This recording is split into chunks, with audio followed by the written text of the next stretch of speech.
This is a fan panel that we made with parts from Willy's Electronics. It consists of 4 fans on a rack mount panel with a power cord. We used Orion fans OD 8015-12HB and a Middle Atlantic VT2 vented rack panel. This case, when we take it out in the field, we have to close the top to protect the laptop. Sometimes the laptop overheats because we close the case to protect it. We close the top, we can't close it all the way or we'll definitely overheat the laptop. It's a snug fit in there. So what we did was we made this fan panel so that we could close the case part way and have airflow off the laptop to keep the laptop cool.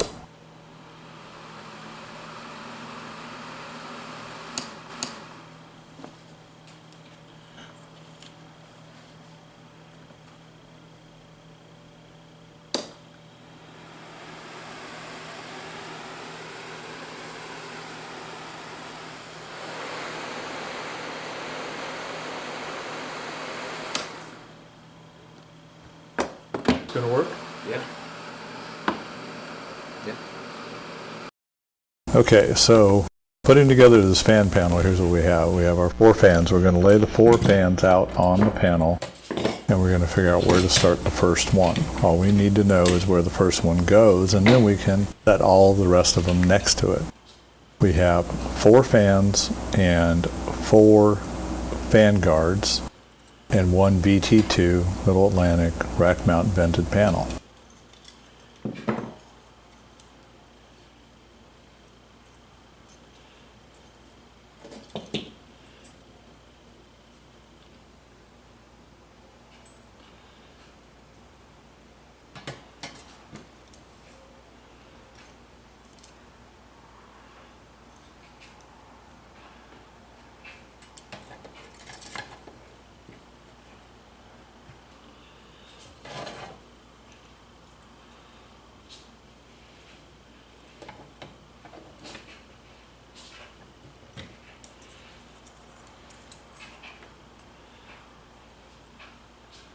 Each fan has an indication on it of the direction of rotation and the airflow. We want the airflow to go out the front of the fan panel.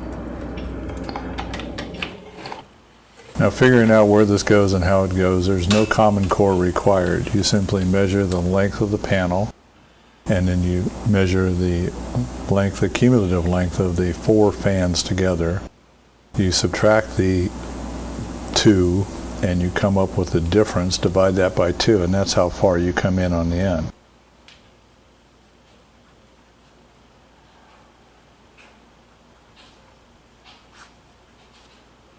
So using what I learned in elementary school, I simply do a subtraction, a division by 2, and then I have my number. No common core required. How did I get to my answer? It was simple. I used math.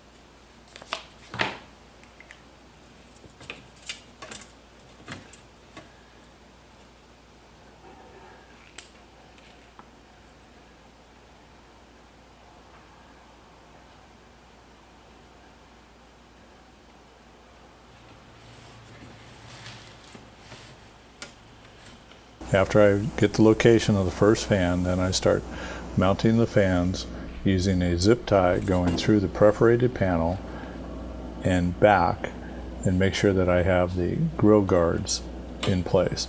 The reason we're using the grill guards is because when this is mounted in the case there, you'll have your fingers back behind where the fan blades can get hit.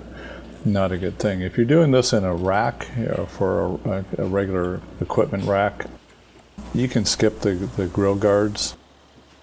It's not that big of a deal. Nobody should be going in there.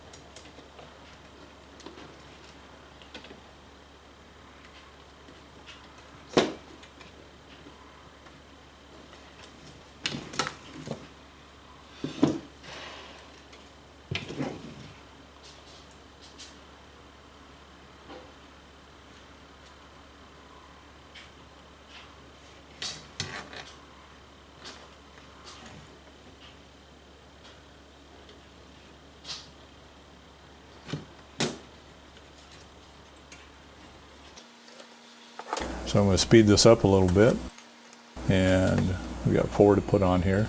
Now we've also made these panels using VT4s and larger 180, 150 millimeter fans, and you can do that. It makes a very powerful situation, or you can use 8 of these small fans on one VT4. The nice part about using multiple fans is if you have multiple controllers, thermal controllers, which Willy's has those. You can then set up groups of fans that'll come on at different temperatures, and you can create your own fan panel.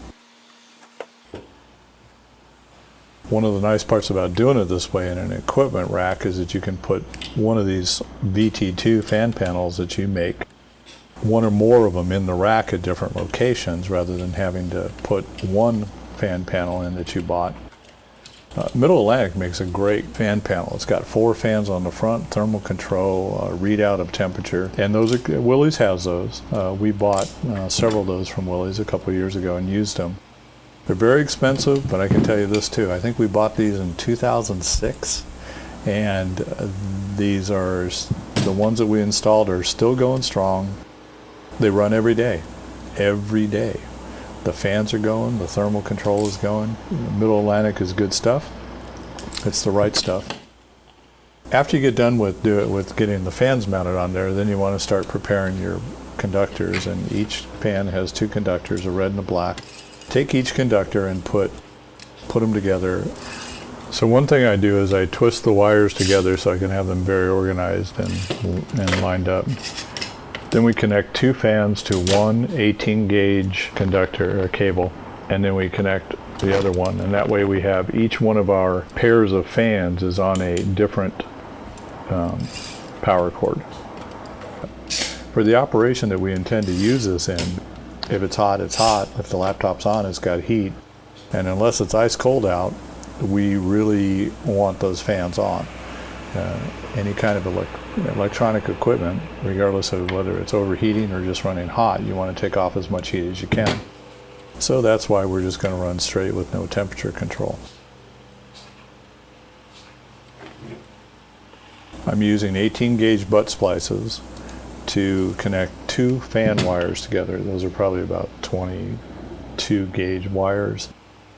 And so 2 red fan wires go into a butt splice, and 2 black fan wires go into a butt splice on one end, and then on the other side we connect the 18 gauge red to the red and the 18 gauge black to the black.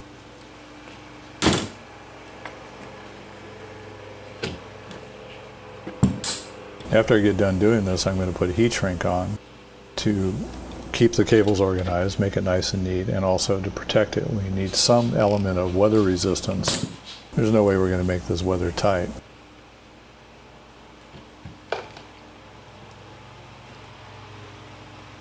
When you see the finished product, at the beginning of the video or at the end of the video, you'll notice that I did 1 layer of black heat shrink, which was to cover the conductors and to cover the butt splices.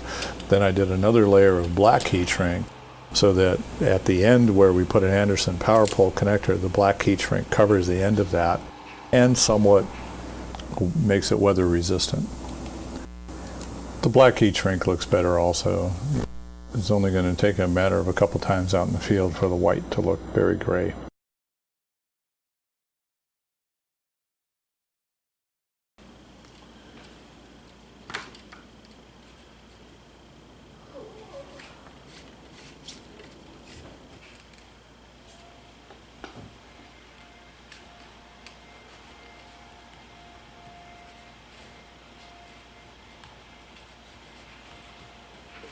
After putting the first layer of heat shrink on, I'm going to prep the ends of the cables for the Anderson power poles. That's the next step. And then after that, 1 layer of black heat shrink, and we're done.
And there's your Anderson power pole connector. He's going to line up the positive and negative jacks, and then he's going to put the center locking pin in so that these can't come apart. We maintain a standard of which side is black, which side is red.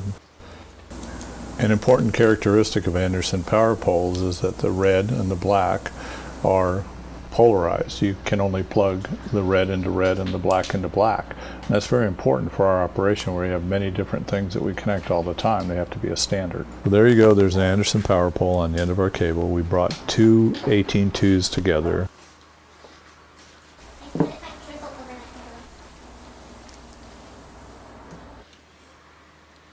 And now here's the fan panel completed. Black heat shrink, everything's tied down, it's ready to go.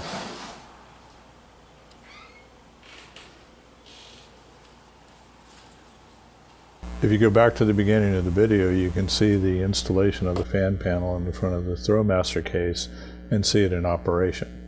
So go to Willy's Electronics, WILLY''S, look for it on Google, and you'll find a store in Claremont, San Diego, and you'll find a store in National City.